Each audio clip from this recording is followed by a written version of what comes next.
Bapak Ibu yang dikasihi oleh Tuhan dimanapun Anda berada pada saat ini. Kita sangat bersyukur boleh memasuki momen Natal pada tahun ini, walaupun di dalam segala keterbatasan kita. Bapak Ibu sekalian, sebagai orang-orang percaya, kita mengerti bahwa momen Natal adalah satu bagian momen yang sangat istimewa bagi kita. Sehingga sebagai umat Allah yang dikaruniai dengan akal budi, kita seringkali tidak ingin bahwa momen yang istimewa ini lewat begitu saja, bukan? Sehingga kita ingin memaknainya dengan sesuatu yang istimewa pula. Banyak dari antara kita yang memaknainya dengan kegiatan-kegiatan kebersamaan, seperti memberikan ucapan selamat kepada teman-teman, kepada keluarga yang kita kenal. Begitu juga ada yang memberikan pemaknaan dengan cara makan malam bersama, tukar kado, atau bahkan ada yang melakukan ibadah keluarga secara bersama-sama. Ada juga yang melakukannya dengan lebih personal, Bapak Ibu sekalian. Mereka mungkin melakukan refleksi pribadi dalam momen Natal seperti ini. Saya percaya setiap bagian kegiatan ini bukanlah sesuatu yang buruk. Bahkan ada banyak bagian yang kita lakukan sesungguhnya merupakan bagian yang sangat berarti, baik bagi diri kita maupun bagi orang lain yang adalah bagian dari keluarga atau teman-teman kita. Tetapi teman-teman sekalian, ada sesuatu yang jauh lebih besar yang harusnya menjadi pemaknaan yang harus kita kerjakan dengan lebih sungguh lagi. Apa itu Bapak Ibu sekalian? Pada saat momen Natal merupakan bagian daripada rencana Allah yang kita percaya di dalam kekekalannya yang tidak bisa kita tolak. Yang dimananya sebagaimana dikatakan oleh Ayub, bahwa aku tahu engkau sanggup melakukan segala sesuatu dan tidak ada rencanamu yang gagal. Kita percaya bahwa mau kita terima atau tidak kita terima, mau kita siap atau kita tidak siap, momen Natal tetap adalah momen yang tak terhindarkan, yang di dalamnya Allah menunjukkan kasih-Nya kepada kita sebagai manusia, dan Dia menunjukkan kepada kita betapa kita ini berharga dan dikasihi. Dan momen ini merupakan bagian yang akan menjadi bagian sejarah daripada umat manusia. Dan ini tak terhindarkan Bapak Ibu sekalian. Ini sudah terjadi dan ini merupakan bagian yang tidak bisa kita tolak. Tetapi ada satu bagian yang merupakan bagian kita, yang seharusnya lebih bisa kita maknai dengan lebih baik. Apa itu Bapak Ibu sekalian? Bagian itu adalah bagian setelah momen Natal yang akan lewat sebentar lagi. Setelah tanggal 25 ini kita merayakan Natal secara bersama-sama dengan segala hal yang ada di dalam pikiran kita. Kita hanya bisa melakukan perenungan, mengingat apa yang sudah Tuhan kerjakan dalam hidup kita, dan kita merindukan bahwa Tuhan bisa hadir di dalam hidup kita, di dalam sepanjang keberadaan kita.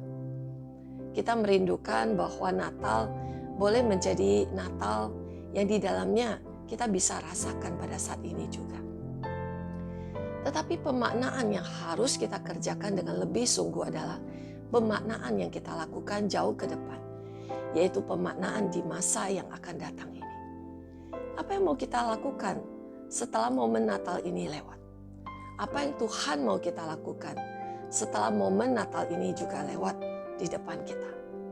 Pada saat kita melihat Matius pasal kedua, sebagaimana yang sudah kita pelajari beberapa minggu yang kemarin, tentang sebuah tragedi berdarah, yang di dalamnya kita percaya penulis Matius memberikan begitu banyak pelajaran berharga bagi kita. Pada saat kita melihat Matius pasal kedua ini, kita akan melihat ada dua tokoh utama yang coba memaknai momen setelah Natal ini. Yang pertama adalah Herodes, dan yang kedua adalah Yusuf. Herodes memaknai momen setelah Natal itu justru yang dikatakan oleh Alkitab di dalam hal-hal yang tidak baik, di dalam hal-hal yang tidak benar. Dia justru melumuri tangannya dengan darah. Darah daripada anak-anak bayi di bawah 2 tahun yang dia bunuh di tempat yang kita mengerti sebagai Bethlehem itu. Bahkan setelah daripada tragedi berdarah ini, dia juga melumuri tangannya dengan hal-hal yang sangat jahat dia juga membunuh banyak orang yang dia percaya sebagai orang-orang yang menghalangi keberadaannya untuk mendapatkan dan mempertahankan kedudukannya sebagai raja orang Yahudi itu. Tetapi bagaimana dengan Yusuf, Bapak Ibu sekalian? Yusuf memaknai momen setelah Natal itu yang dikatakan oleh Alkitab di dalam hidup, bukan hanya sebelum Natal itu dengan ketaatan, tetapi momen setelah Natal itu pun dia maknai dengan ketaatan, dengan hidup yang takut akan Tuhan. Bapak Ibu sekalian, Matius pasal kedua sama-sama menyampaikan kepada kita, baik Yusuf, dia sudah menggenapi rencana daripada Allah melalui nubuatan daripada nabi-nabi yang sebelumnya dia. Melalui tindakan dia membawa Yesus dari Mesir, dari pelariannya kembali ke Israel, kembali ke Nazaret. Dan dia menggenapi nubuat daripada nabi-nabi. Hidupnya boleh dipakai oleh Tuhan.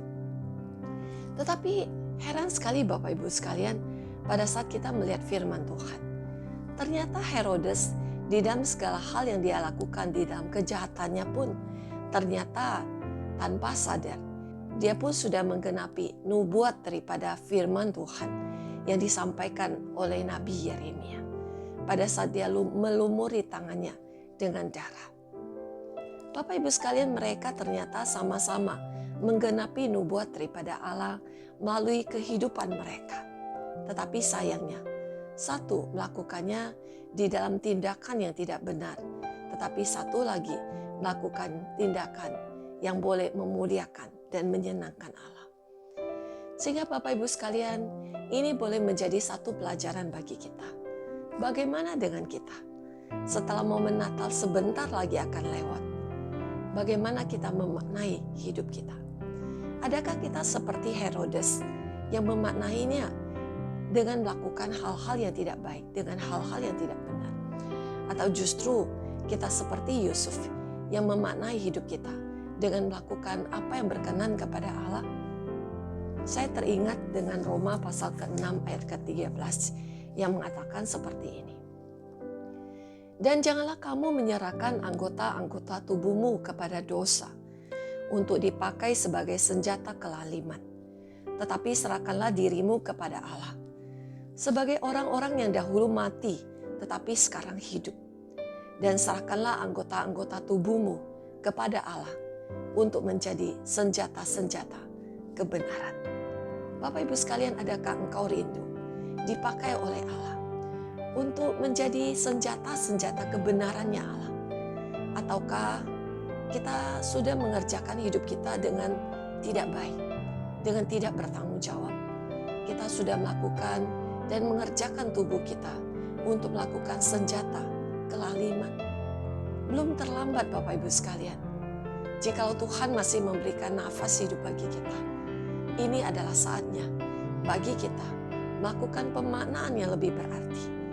Sehingga biarkanlah kita boleh mengalami sebagaimana tokoh dalam Alkitab yang boleh mengakhiri daripada hidupnya dengan menjadi catatan yang indah di dalam firman Tuhan. Saya teringat kisah para rasul pasal yang ke-13 ayat ke-36 yang mengatakan seperti ini. Sebab Daud melakukan kehendak Allah pada zamannya, lalu ia makan. Bapak Ibu sekalian, hidup kita yang sementara di tengah dunia ini boleh kita maknai dengan benar. Sehingga kita boleh melihat mungkin nama kita tidak dicatat dalam Alkitab, tetapi nama kita boleh dicatat di dalam buku kehidupannya Allah dengan catatan yang mungkin mirip seperti ini, yang saya bayangkan seperti ini. Sebab Grace melakukan kehendak Allah pada zamannya, lalu ia makan.